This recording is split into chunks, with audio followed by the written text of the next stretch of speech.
यही वजह है कि आज उनकी इकोनॉमी जो है वो 3.75 ट्रिलियन की तरफ जा रही है और हमारी तो कहीं नजर ही नहीं आ रही।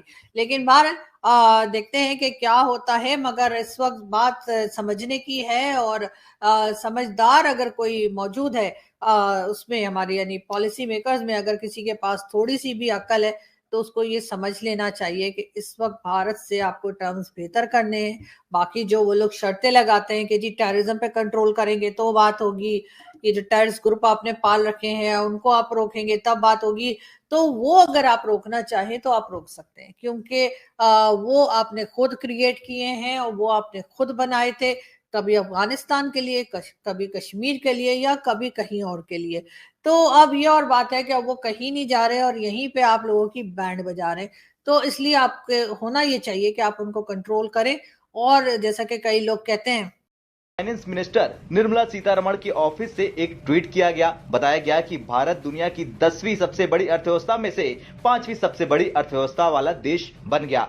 भारत को अब ग्लोबल इकोनॉमी में ब्राइट स्पॉट। बीते फाइनेंशियल ईयर यानी 2022 में भारत का सकल घरेलू उत्पाद यानी जीडीपी पहली बार 3.5 ट्रिलियन डॉलर यानी 3.50 लाख करोड़ डॉलर या आसान भाषा में समझिए तो 288 लाख करोड़ रुपए से पार हो गया। अब जीडीपी एट करंट प्राइसेस की रैंकिंग से ये तस्वीर पूरी तरह साफ होगी। इंडिया की जीडीपी अभी 3,737 में। वर्ल्ड बैंक ने माना कि 2021 में भारतीय जीडीपी 3.18 लाख करोड़ डॉलर यानी 263.50 लाख करोड़ रुपए थी, लेकिन इसमें आने वाले समय में बढ़ोतरी देखी जा रही है। इस्लाम का सुरक्षा कवच पहन करके आप अपने देश को नीचे से नीचे बदतर से बदतर दलदल में घुसा दिया पाकिस्तान ने। और शाजिया मर्री जी कहती हैं हमारे पास न्यूक्लियर बॉम्ब है। भैया तू अपने पास ही रखी है न्यूक्लियर बॉम्ब, तो हिंदुस्तान का कुछ नहीं बिगाड़ सकती है।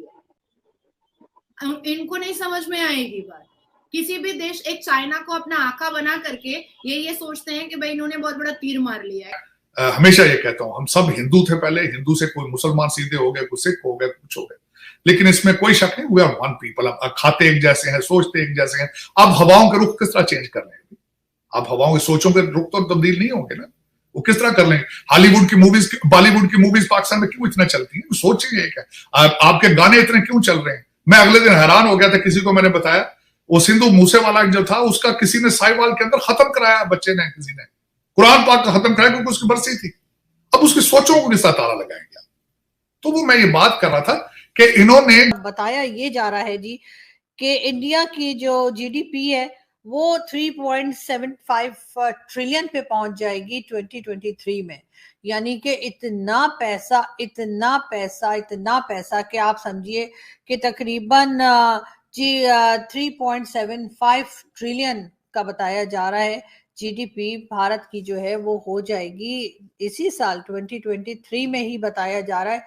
मगर सोचने वाली बात ये है कि इतना पैसा लेकर करेंगे क्या, और इतना पैसा जो मोदी जी ने जमा करके रखा होगा उसको खर्चा कहाँ करेंगे। लेकिन बहरहाल देखते हैं कि आगे क्या होता है। हो सकता है कुछ हमारे हत्थे भी चढ़ जाए, कुछ हमें भी मिल जाए, इसलिए कि बहरहाल हमें जरूरत तो है, लेकिन मोदी जी इस तरफ देख नहीं रहे हैं या ध्यान नहीं दे रहे। हो सकता है थोड़े से बिजी हैं, अभी अमेरिका का विजिट भी होना रहता है ना उनका, तो हो सकता है उसके बाद कुछ सोचें वो हमारे बारे में।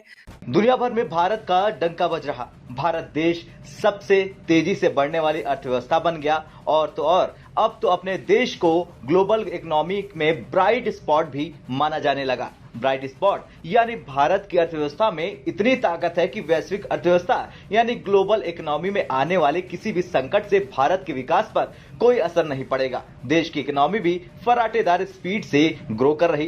तभी तो भारत ने दुनिया की 10वीं सबसे बड़ी अर्थव्यवस्था में ऐसी छलांग लगाई कि मात्र 9 साल में भारत 10वीं पोजीशन से 5वीं पोजीशन पर पहुंच गया। यानी 9 सालों में भारत ने 10th रैंक से 5th रैंक को हासिल कर लिया। 90s में आखिरी बार इंडिया आईएमएफ के पास गया था, उसके बाद अब तक आईएमएफ के पास नहीं गया और पाकिस्तान बार बार आईएमएफ के पास जा चुका है। इवन रिसेंटली ही हम पर बहुत सी कंडीशंस, बहुत सी रिस्ट्रिक्शंस लग गई थी। आईएमएफ की जानिब से शराइत आयद कर दी गई थी कि हमें ये असासे दिखाओ, हमें ये करके दिखाओ, तब आपको लोन दिया जाएगा। आपको क्या क्या लगता है कि 1990 से लेकर अब तक इंडिया ने वो क्या काम किया है जिसकी वजह से इंडिया की जीडीपी, इंडिया की इकोनॉमी इस वक्त 5वें नंबर पर है और पाकिस्तान का इकोनॉमी की लिस्ट में नंबर ही नहीं है, टॉप 20 तो क्या टॉप 30 इकोनॉमीज में भी नंबर। वो हमेशा हमेशा अपनी जनता को अपना परिवार समझता है, इसीलिए अपने आप को डाउन टू अर्थ रख के अपने कारनामों से जाना जाता है। आज पाकिस्तान में न्यूक्लियर बॉम्ब बना दिया था, उस न्यूक्लियर बॉम्ब को आप लोगों ने 1947 से लेकर के 2023 तक धमकियां दे डाली। हमने मुर्मुगांव और अग्नि 5 बनाया, हमने दी धमकी? हमने दी धमकी? नहीं दी। आपके पास मोबाइल की फैक्ट्रीज नहीं है, हम जो मोबाइल 10,000 में खरीदते हैं वो आप 25,000 में खरीदते हैं, जो गाड़ियां हम खरीदते हैं 5 लाख में वो आप खरीदते हैं 20 लाख में। तो अब आप सोचो कि जो सरकार अपनी जनता को अपना परिवार नहीं बल्कि भिखारी समझता हो, जनता से घिन आता हो, ऐसे सरकार को आगे आगे आना मुश्किल नहीं नामुमकिन है। हिंदुस्तान एक ऐसी जगह है जहां पर। हेलो दोस्तों, स्वागत है आपका इंडिया पाकिस्तान न्यूज़ चैनल में। तो दोस्तों, जैसे कि आपने वीडियो में देखा, आइए जानते हैं वीडियो के बारे में। फाइनेंस मिनिस्टर निर्मला सीतारमण ने आज एक ट्वीट किया। इसमें उन्होंने कहा कि 2014 में भारत दुनिया की 10वीं सबसे बड़ी इकॉनमी थी और आज वह इस लिस्ट में 5वें नंबर पर पहुंच गया है। इस दौरान देश की इकॉनमी का साइज करीब $2 ट्रिलियन से बढ़कर $3.75 ट्रिलियन पहुंच गया है। फाइनेंस मिनिस्टर निर्मला सीतारमण ने आज कहा कि भारत की जीडीपी में पिछले 9 साल में काफ़ी उछाल आई है। सीतारमण ने एक ट्वीट में कहा कि 2014 में जब मोदी सरकार सत्ता में आई थी तो देश की जीडीपी का आकार करीब $2 ट्रिलियन था। आज यह $3.75 ट्रिलियन पहुंच गया है।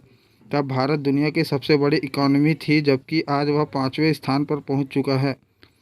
आज भारत को ग्लोबल इकॉनमी का ब्राइट स्पॉट कहा जा रहा है। भारत ने पिछले साल ब्रिटेन को पछाड़कर दुनिया की 5वीं सबसे बड़ी इकॉनमी बनने की उपलब्धि हासिल की थी। अब भारत सबसे आगे अमेरिका, चीन और जापान और जर्मनी ही रह गए हैं।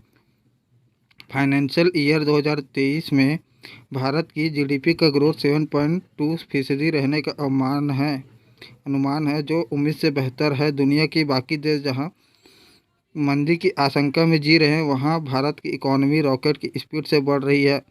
दुनिया की कई एजेंसियां कह चुकी है कि भारत ग्लोबल इकॉनमी के लिए ब्राइट स्पॉट बनकर उभरा है।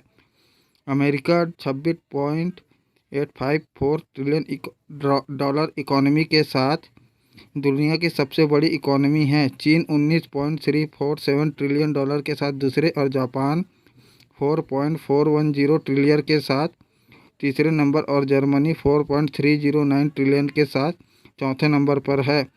एनएसओ ने हाल ही में जारी प्रोविजन एस्टिमेट्स के मुताबिक 2022-23 के भारत के जीडीपी ग्रोथ 7.2% रही।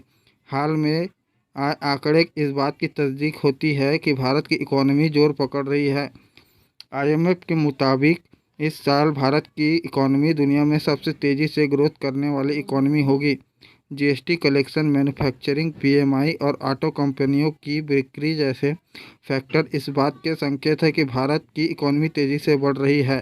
वर्ल्ड ऑफ स्टैटिस्टिक्स के मुताबिक भारत में मंदी की कोई आशंका नहीं है। दुनिया में मंदी की सबसे ज़्यादा 75% आशंका यूके में है। हाल में यूके की इकॉनमी में काफ़ी उथल पुथल देखने को मिली। वहाँ महंगाई कई दशक के चरम पर पहुँच गई है। इस लिस्ट में न्यूजीलैंड दूसरे नंबर पर और इस साल मंदी आने की 70% आशंका है। अमेरिका 65% आशंका के साथ तीसरे नंबर पर है। अमेरिका दुनिया की सबसे बड़ी चौथी इकॉनमी है। अगर वहाँ मंदी की चपेट में आती है तो वह इसके दुनिया भर में भयावह परिणाम देखने को मिल सकते हैं। यूरोप की सबसे बड़ी इकॉनमी जर्मनी में तो मंदी दस्तक दे चुकी है। वहाँ लगातार दूसरी तिमाही में जीडीपी में गिरावट आई है। तकनीकी भाषा में मंदी कहा जाता है कि इटली और कनाडा में मंदी आने की आशंका 60% है। इसी तरह फ्रांस में 50%, साउथ अफ्रीका में 45%, ऑस्ट्रेलिया में 40% और रूस में 37.5% और जापान में 35% और साउथ कोरिया में 30% और मैक्सिको में 27.5% मंदी आने की आशंका है। तो दोस्तों, अगर आपको ऐसी वीडियो देखना पसंद है तो हमारे चैनल को सब्सक्राइब करें तथा वीडियो को लाइक करना ना भूलें। धन्यवाद। जय हिंद, जय भारत।